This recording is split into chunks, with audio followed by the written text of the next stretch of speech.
Que Dios les bendiga en esta tarde. Vamos a compartir una porción de la Escritura. Como decía nuestra hermana, es el primer culto de este año.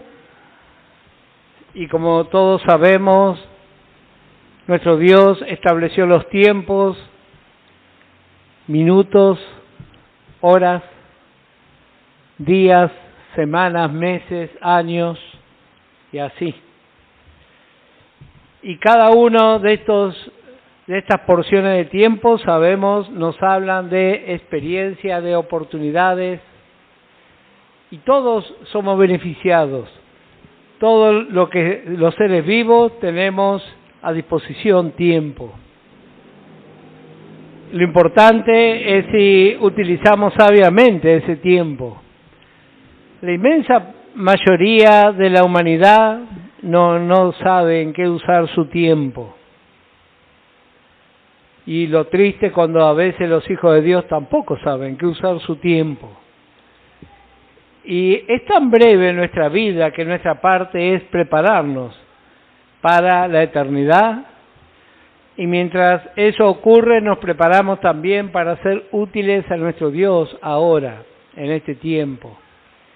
Lo que ya tenemos cierta edad, sabemos de lo rápido que se va el tiempo.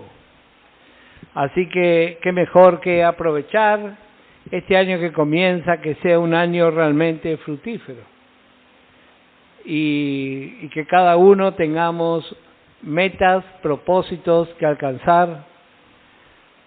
Por ejemplo, la llenura del Espíritu Santo. Hay hermanos que hace años están orando. Bueno, ore más todavía. Aquellos que tienen un carácter fuerte. Bueno, todas esas cosas hay que vencer. Vencer. No es simplemente una teoría, una idea por ahí. Es una realidad. Así que gracias al Señor por su palabra y por los tiempos. Si todavía estamos aquí es porque Dios nos concede tiempo.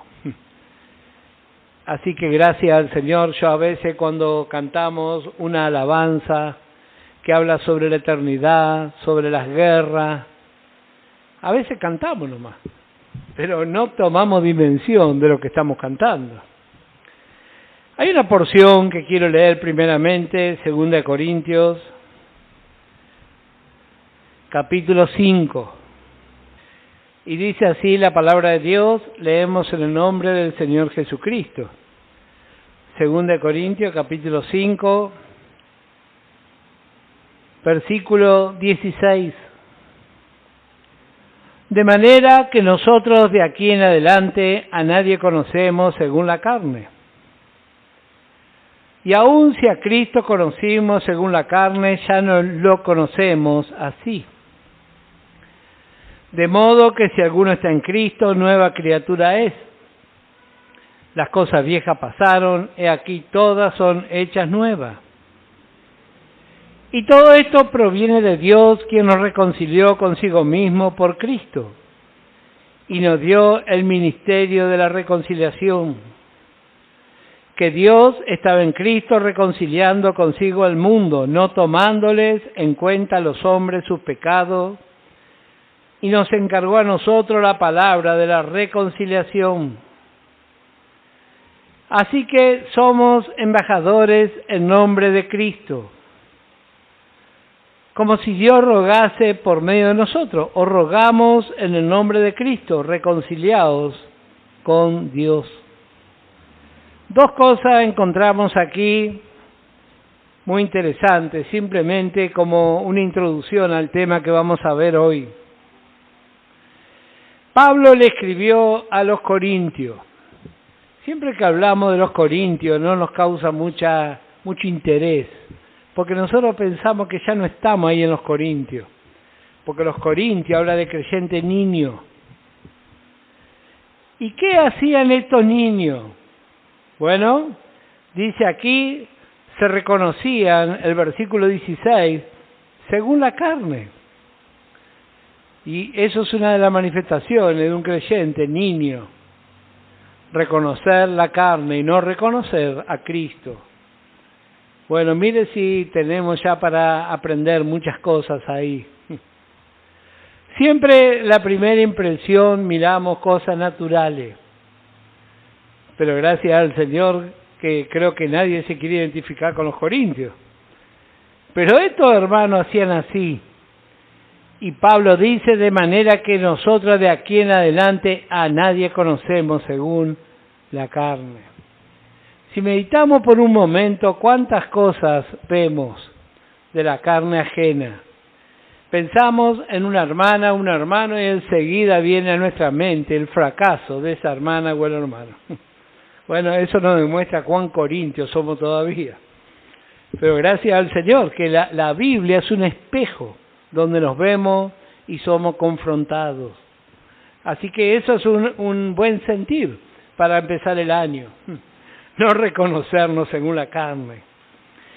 Pero quería avanzar en estos versículos y el apóstol Pablo se explaya y continúa diciendo, hablando acerca de la obra de la cruz. Dice, de modo que si alguno está en Cristo, nueva criatura es, las cosas viejas pasaron, he aquí todas son hechas nuevas. Y todo esto proviene de Dios, quien nos reconcilió consigo mismo por Cristo y nos dio el ministerio de la reconciliación. Que Dios estaba en Cristo reconciliando consigo al mundo, no tomándole en cuenta a los hombres sus pecados, y nos encargó a nosotros la palabra de la reconciliación. Así que somos embajadores en nombre de Cristo, como si Dios rogase por medio de nosotros. O rogamos en el nombre de Cristo, reconciliados con Dios. Cuando los países tienen embajada en otros países, cuando hay buenas relaciones, cuando hay intereses, Dios tiene intereses todavía en este mundo. El creyente que no tiene revelación quiere huir y vivir en un convento. Bueno, la palabra de Dios nos enseña el equilibrio correcto. Pero nuestro Dios tiene intereses. Un día la iglesia va a ser quitada, por lo tanto no va a haber más embajadas aquí. Usted mire lo que pasa en los países cuando discuten, cuando se pelean, retiran sus embajadores. Quiere decir que hasta ahí llegaron. Bueno, hoy todavía Dios tiene, en cada iglesia es una embajada, donde Dios está llamando a la humanidad. Dios ama a la humanidad. Y así también nosotros tenemos que aprender a amarle. Y cuando alguien ama, desea lo mejor para esa persona. Y a veces nosotros amamos solamente a nuestra familia, a algunos hermanos, y hasta ahí llegó el amor. Bueno, pero gracias al Señor, para eso Dios nos dio un nuevo año, para que aprendamos de una vez. Vamos a meditar en esta noche acerca de nuestro hogar eterno. Evangelio de Juan, capítulo 14. Todos aquellos que hemos recibido al Señor Jesucristo creemos que Él es real. Creemos que Él pagó en la cruz del Calvario por nuestros pecados. ¿Y por qué creemos? Porque la palabra de Dios así lo dice. Pero la palabra de Dios también habla sobre la eternidad. Y habla de la nueva Jerusalén. Y habla de nuestra morada eterna. Y así como en lo natural, los que hemos tenido oportunidad de viajar, preparamos todo para ese viaje. Así también nosotros nos estamos preparando para la eternidad. Yo pregunto hoy, ¿cuántas veces al día pensamos en la eternidad? A veces pasa una semana, ni nos acordamos de la eternidad. Nos acordamos de las cuentas, de los políticos, de la vecina, de así. Pero vamos a ver qué dice la palabra de Dios. La eternidad es nuestro destino eterno. Juan capítulo 14 y el verso 1. Y leemos en el nombre del Señor Jesucristo, dice, no se turbe vuestro corazón. Creéis en Dios, creed también en mí. En la casa de mi Padre muchas moradas hay, y si así no fuera, yo os los hubiera dicho. Voy pues a preparar lugar para vosotros. Y si me fuere y os prepararé el lugar, vendré otra vez y os tomaré a mí mismo, para donde yo estoy, vosotros también estéis. Y sabéis a dónde voy y sabéis el camino. Le dijo Tomás: Señor, no sabemos a dónde vas, ¿cómo pues podemos saber el camino? Jesús le dijo: yo soy el camino y la verdad y la vida. Nadie viene al Padre sino por mí.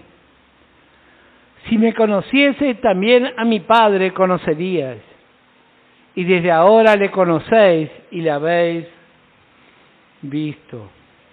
Jesús enseñó acerca de el lugar en la eternidad.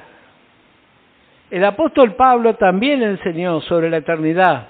Libro de Filipenses, capítulo 3, y el verso 20. El Señor Jesús enseñó sobre la eternidad, y no solo eso, sino que Él hizo todo lo necesario para que nosotros vayamos. En lo natural, cuando alguien nos invita a algún lugar, ¿qué estima le tenemos a esa persona? Preparó todo, nos invitó, nos esperó. ¿Cuánto más el Señor Jesús? Él vino, cumplió el plan de nuestro Dios y ahora también nos está esperando. Dice esta porción que recién leímos, Él fue a preparar ese lugar. Es un lugar preparado. Y así como en lo natural, los lugares se preparan. Si usted va a un lugar realmente cómodo, tiene todas las cosas necesarias, tiene aire acondicionado, tiene un lugar amplio para descansar, ¿cuánto más va a ser la morada de la eternidad? Filipenses capítulo 3 y el verso 20 dice: mas nuestra ciudadanía está en los cielos, de donde también esperamos al Salvador, al Señor Jesucristo, el cual transformará el cuerpo de la humillación nuestra para que sea semejante al cuerpo de la gloria suya, por el poder con el cual puede también sujetar a sí mismo todas las cosas. Pablo hace mención aquí acerca de cuál es nuestra ciudadanía. Nosotros, los que tenemos el privilegio de vivir en un país libre, no valoramos muchas veces, no apreciamos lo importante de ser ciudadanos de un país. Tal vez si tuviéramos una ocupación de otra nación, entonces ahí recién valoraríamos cuántos privilegios tenemos. Mayormente, yo creo que todos los seres humanos deben ser iguales, pero mayormente nos quejamos de todo. Este país, estos políticos, y no tomamos en cuenta el privilegio que tenemos. Bueno, ¿cuánto más en lo espiritual? Pensar que todos los días miles de personas descienden a la perdición eterna. Y nosotros tenemos un lugar guardado por la eternidad, y ese lugar se está preparando, y podemos decir que ya está preparado, esperándonos. Y dice aquí el apóstol Pablo, de donde también esperamos al Salvador, al Señor Jesucristo, el cual transformará el cuerpo de la humillación nuestra, para que sea semejante al cuerpo de la gloria suya. Así que estos cuerpos que tenemos ahora, muchos ya están gastados. Bueno, todo eso va a ser transformado también. Apocalipsis capítulo 7 y el verso 16. Otro dato sobre el cielo. Apocalipsis 7, verso 16, ya no tendrán hambre ni sed, y el sol no caerá más sobre ellos, ni calor alguno. Porque el Cordero que está en medio del trono los pastoreará y los guiará a fuentes de agua de vida, y Dios enjugará toda lágrima de los ojos de ellos. Esto es otra escena del cielo, sin necesidades naturales de ningún tipo. Capítulo 21, para los que toman nota, también encontramos una hermosa descripción. Podemos leer algunos versículos. Apocalipsis 21, verso 1, dice: vi un cielo nuevo y una tierra nueva, porque el primer cielo y la primera tierra pasaron, y el mar ya no existía más. El mar, como sabemos, habla de las naciones gentiles. También habla de la morada de los demonios. Y también habla de las divisiones. Bueno, ninguna de esas cosas va a haber en los cielos. Y yo, Juan, vi la santa ciudad, la nueva Jerusalén, descender del cielo de Dios, dispuesta como una esposa ataviada para su marido. Y oí una gran voz del cielo que decía: he aquí el tabernáculo de Dios con los hombres. Y Él morará con ellos, y ellos serán su pueblo, y Dios mismo estará con ellos, como su Dios. Enjugará Dios toda lágrima de los ojos de ellos, y ya no habrá muerte. Ni habrá más llanto, ni clamor, ni dolor, porque las primeras cosas pasaron. Y el que estaba sentado en el trono dijo: he aquí, yo hago nueva todas las cosas. Y me dijo: escribe, porque estas palabras son fieles y verdaderas. Y me dijo: hecho está. Yo soy el alfa y la omega, el principio y el fin. Al que tuviere sed, yo le daré gratuitamente de la fuente del agua de la vida. El que venciere, él le dará todas las cosas. Y yo seré su Dios, y él será mi hijo. Pero los cobardes e incrédulos, los abominables y homicidas, los fornicarios y hechiceros, los idólatras y todos los mentirosos tendrán su parte en el lago que arde con fuego y azufre, que es la muerte segunda. Cuando no se entiende doctrina, se aplica este versículo 8 a los creyentes. Es un punto muy importante. Es muy simple de entender, pero muchas veces mal interpretado. En muchas iglesias se enseña que la salvación es por obra, no por gracia. Entonces encuentran una hermana, un hermano que fracasó y dice: este se va a ir al infierno. Cuando uno recibe a Cristo es una nueva criatura y ya no tiene nada que ver esto que acabamos de leer. Estos son manifestaciones del hombre natural. Lo que va a ir a la eternidad es la vida de Cristo. Y esta porción lo que está diciendo que en el cielo no va a haber seres humanos no renacidos. A eso se refiere, no que va a haber creyentes condenados. Eso porque no se entiende la palabra de Dios. Todo esto van a estar en el infierno. Vino entonces a mí uno de los 7 ángeles que tenía las 7 copas llenas de las 7 plagas postreras y habló conmigo, diciéndome: ven acá, yo te mostraré la desposada, la esposa del Cordero. Y me llevó en el espíritu a un monte grande y alto y me mostró la gran ciudad santa de Jerusalén que descendía del cielo de Dios, teniendo la gloria de Dios. Y su fulgor era semejante al de una piedra preciosísima, como piedra de jaspe, diáfana como el cristal. Tenía un muro grande y alto con 12 puertas, y las puertas 12 ángeles, y nombres inscritos que son los de las 12 tribus de los hijos de Israel. Al oriente 3 puertas, al norte 3 puertas, al sur 3 puertas, al occidente 3 puertas. Bueno, luego continúa la descripción. También podemos leer capítulo 22. Después me mostró un río limpio de agua de vida, resplandeciente como cristal, que salía del trono de Dios y del Cordero. En medio de la calle de la ciudad, y a uno y a otro lado del río, estaba el árbol de la vida que produce 12 frutos, dando cada mes su fruto, y las hojas del árbol eran para la sanidad de las naciones.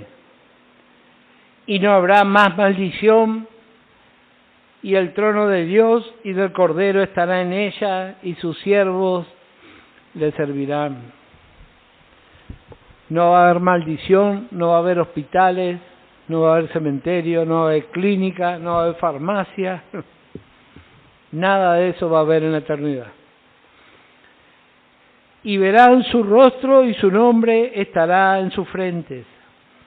No habrá allí más noche y no tienen necesidad de luz de lámpara ni de luz del sol, porque Dios el Señor los iluminará y reinarán con Él por los siglos de los siglos. Cuadros y descripciones de la eternidad. Hebreos capítulo 11, versículo 8. Por la fe, Abraham, siendo llamado, obedeció para salir al lugar que había de recibir como herencia. Y salió sin saber a dónde iba. Esto es un cuadro de cada uno de nosotros cuando recibimos a Cristo. Recibimos a Cristo, por ahí escuchamos que íbamos a ir al cielo, pero no sabemos cómo va a ser ese viaje. Tal vez usted nunca pensó estar aquí esta tarde, o conocer a los hermanos que conocemos. Así que salimos sin saber a dónde. Así salió Abraham. Dice, por la fe habitó como extranjero en la tierra prometida, como en tierra ajena. Mire la revelación que tenía Abraham. Morando en tiendas con Isaac y Jacob, coheredero de la misma promesa, porque esperaba la ciudad que tiene fundamentos, cuyo arquitecto y constructor es Dios. Por la fe también la misma Sara, siendo estéril, recibió fuerza para concebir y dio a luz aún fuera del tiempo de la edad, porque creyó que era fiel quien lo había prometido. Así fue la forma de Abraham y Sara, los primeros patriarcas. Y avanzamos un poquito en la lectura de este capítulo. Versículo 13. Conforme a la fe murieron todos estos sin haber recibido lo prometido, sino mirándolo de lejos y creyéndolo y saludándolo y confesando que eran extranjeros y peregrinos sobre la tierra. Porque lo que estos dicen claramente dan a entender que buscan una patria. Pues si hubiesen estado pensando en aquella de donde salieron, ciertamente tenían tiempo de volver, pero anhelaban una mejor, esto es, celestial. Por lo cual Dios no se avergüenza de llamarse Dios de ellos, porque les ha preparado una ciudad. Varias cosas muy interesantes vemos aquí. Pablo le llama un peregrino que anhela su patria. Y los testimonios de la gente que ha estado lejos de su patria, todo el tiempo está anhelando. La palabra peregrino, la definición de la palabra peregrino que encontramos en la Biblia: uno que camina hacia un lugar sagrado. No es alguien que camina hacia cualquier lado. Abraham fue un peregrino. Él caminaba sabiendo para dónde iba. Lo contrario de peregrino es la palabra vagabundo. El vagabundo da vueltas sin saber a dónde va y es un cuadro del religioso. Los religiosos que no tienen ningún tipo de convicción ni de enseñanza, usted le pregunta, ¿para qué va a la iglesia? Y dice, para ser bueno. Cualquier cosa. Ese es el error que Satanás se encargó de difundir por todos lados. Aún dentro de la iglesia evangélica está ese problema. ¿Para qué va la iglesia? Para ser bueno. Error.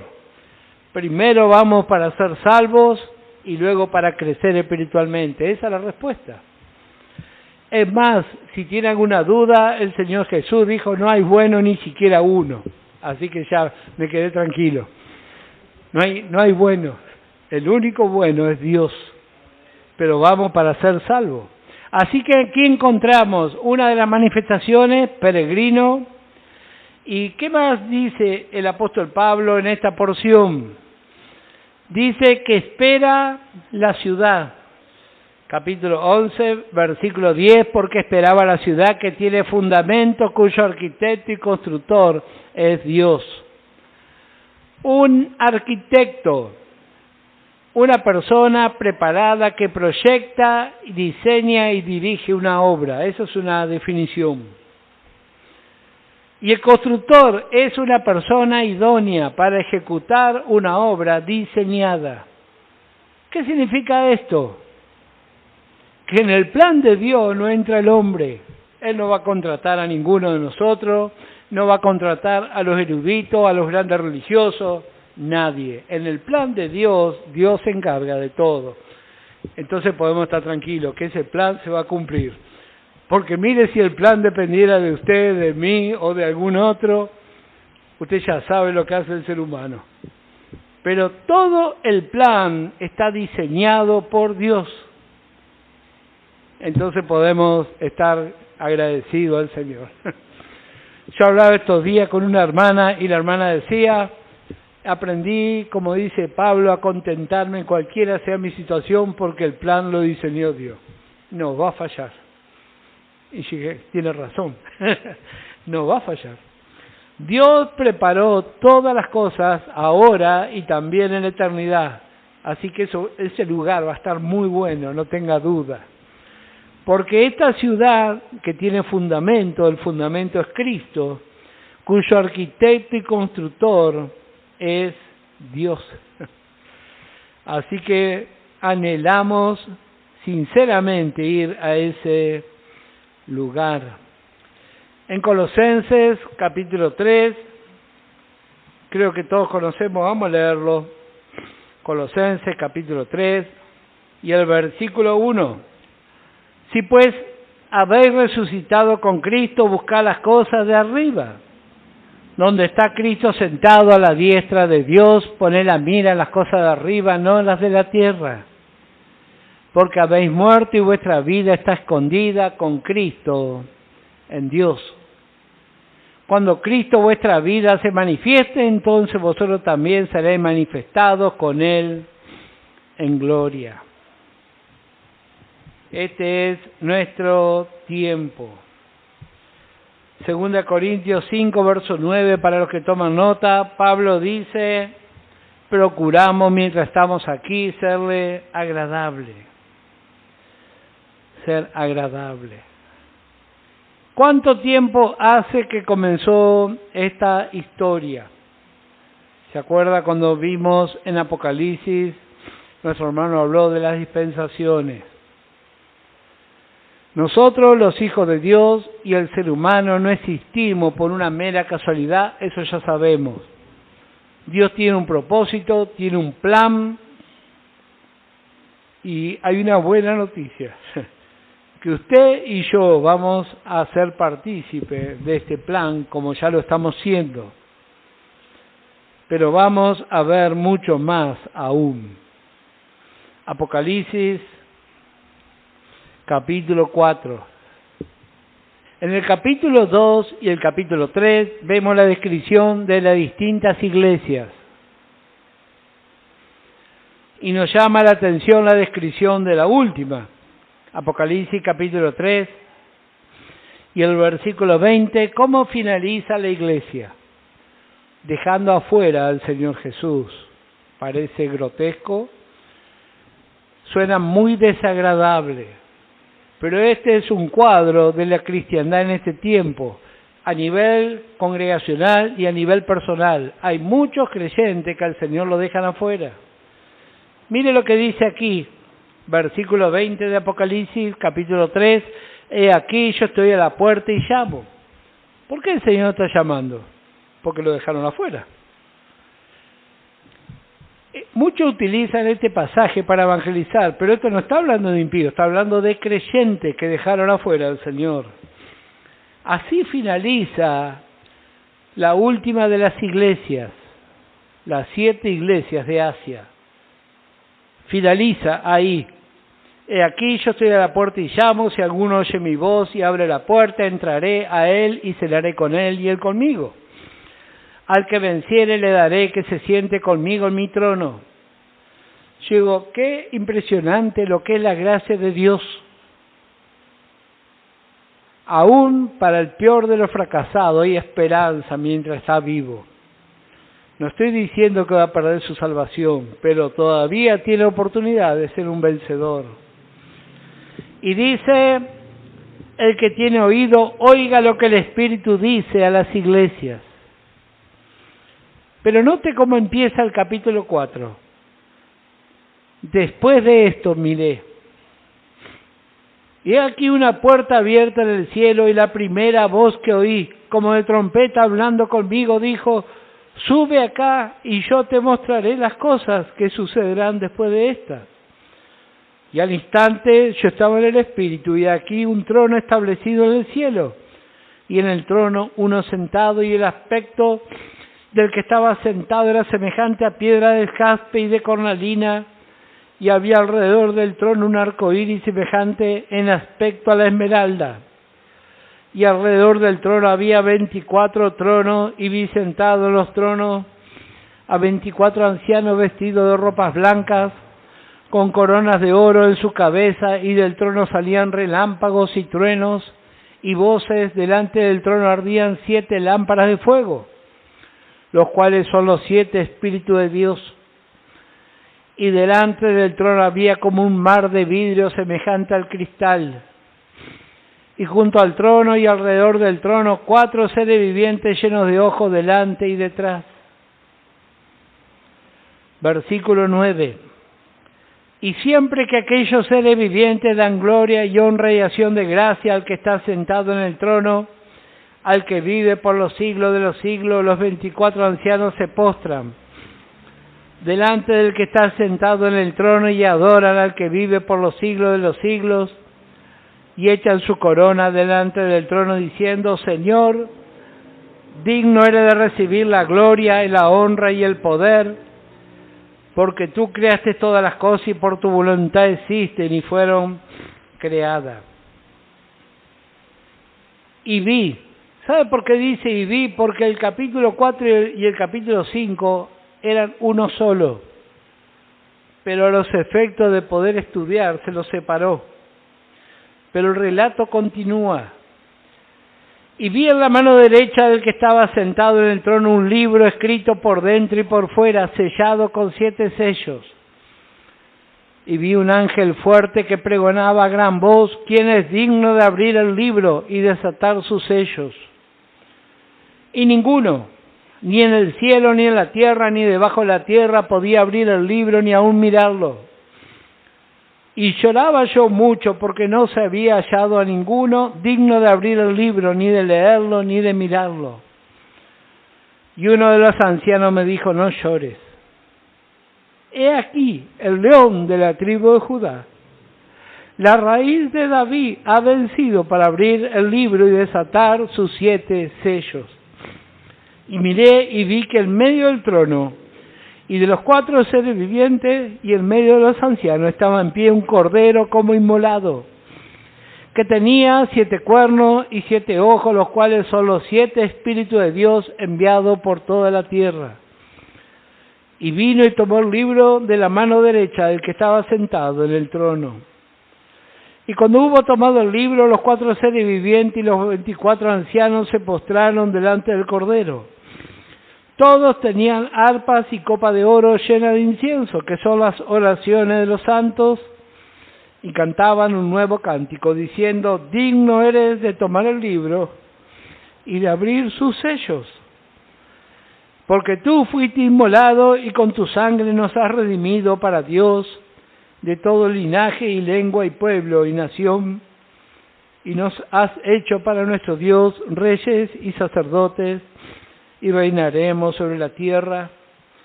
Y miré y oí la voz de muchos ángeles alrededor del trono, y de los seres vivientes y de los ancianos, y su número era millones de millones. ¿De qué se tratará este libro? Cuando Juan levantó su mirada, vio que en la mano derecha del que estaba sentado en el trono, un libro escrito por dentro y por fuera, sellado con 7 sellos. ¿Cuándo comenzó toda la tragedia en la que hemos vivido, todos nosotros? Con la caída de Adán y Eva. Estos libros que describe aquí la palabra de Dios es la descripción de un libro romano. ¿Por qué decimos que es un libro romano? Porque los libros romanos tenían 7 sellos. Los libros hebreos tenían 3 sellos y 3 testigos. Cuando había algún tipo de transacción comercial o algún pacto, se debía escribir sobre un pergamino, se lo enroscaba y se lo sellaba. Cuando era algo que tenía que ver con Israel, eran 3 sellos y la firma de 3 testigos. Pero aquí está hablando de otro tipo de libro. Dice, está escrito por dentro y por fuera. Esto tiene que ver con algo que está relacionado con una escribanía. ¿Por qué está escrito por dentro y por fuera? Porque ya nada se puede escribir. Está totalmente escrito. ¿Quién puede agregar algo ahí? Por dentro se escribió y por fuera lo que ponían era a qué refería ese libro. Si alguien quería agregar algo, enseguida uno se daba cuenta. Así que ese libro está completo. Y este libro habla de la posesión de todas las cosas en manos de Dios. Él ahora va a tener en su mano, porque Él venció. Dice que un ángel fuerte pregonaba quién es digno de abrir el libro y desatar sus sellos. ¿Cómo era la particularidad de esos sellos? Bueno, dicen los que han estudiado historia antigua, se desarrollaba, se extendía el pergamino, se escribía un punto importante y se sellaba. Y se seguía enroscando y se sellaba. Después la historia moderna fue descubriendo en otros tipos de países otra forma de sellar, que era al finalizar, se ponían todos los sellos juntos. Pero en este tipo de libro que encontramos aquí, se escribía y se sellaba, se escribía y se sellaba, así hasta el último. Bueno, ese es el libro que el Señor recibió como vencedor y dueño de todo, el universo y del cielo y de la tierra. Y dice el capítulo 6, bueno, es largo, ya la hora se fue. Vi cuando el Cordero abrió uno de los sellos, y oí a uno de los 4 seres vivientes decir como con voz de trueno, ven y mira. Y miré, y aquí un caballo blanco. Aquí comienza la historia del fin. La historia del fin. En el calendario de Dios hace 2 días que está esperando para que esto se cumpla. 2 días. Y usted y yo estamos invitados a estar ahí cuando ese rollo se abra. Porque ya los vencedores no vamos a estar acá. Vamos a estar allá. Cada uno de estos sellos se va abriendo. Usted puede ir viendo, el último encontramos en el capítulo 8 de Apocalipsis. Cuando abrió el 7º sello, se hizo silencio en el cielo, como por media hora. La expectativa del universo entero. Está llegando al final todo. Media hora de silencio. Y vi a los 7 ángeles que estaban en pie ante Dios y se le dieron 7 trompetas. Va llegando al final. Capítulo 11 de Apocalipsis. Versículo 15. El trabajo de estos ángeles. Dice, el 7º ángel tocó la trompeta. Y hubo grandes voces en el cielo que decían, Los reinos del mundo han venido a ser de nuestro Señor y de su Cristo, y Él reinará por los siglos de los siglos. Y los 24 ancianos que estaban sentados delante de Dios en sus tronos se postraron sobre sus rostros y adoraron a Dios, diciendo: te damos gracias, Señor Dios Todopoderoso, el que eres, el que eras, el que has de venir, porque has tomado tu gran poder y has reinado. Todos nosotros estamos invitados a ese lugar. Y ese día nos falta mucho para que se concrete. Un día todo este mundo convulsionado, aborrecedores de Dios, va a ser totalmente transformado. Y nosotros vamos a participar. Seguramente ahora cuando lleguemos al estudio de Apocalipsis vamos a ver más detalle aún. Yo un día hablé con un pastor y me decía que este anciano que está sentado es Dios el Padre, que tiene en su mano lo que Cristo logró. Todo lo que el hombre perdió, el Señor recuperó para nosotros. Salmo 16 y el versículo 11. Me mostrarás la senda de la vida, en su presencia hay plenitud de gozo, delicias a tu diestra para siempre. Si el Espíritu Santo nos demuestra la hermosura de la eternidad, ¿por qué el ser humano gasta tanto dinero en entretenimiento? Aún los hijos de Dios, programas de computación, deporte, porque el ser humano natural se aburre. Y bueno, Satanás sabe y invierte cualquier cosa para que todo esté entretenido. El problema con el entretenimiento viene a la iglesia también. Pero si el Espíritu Santo nos despierta, realmente vamos a preparar nuestra vida.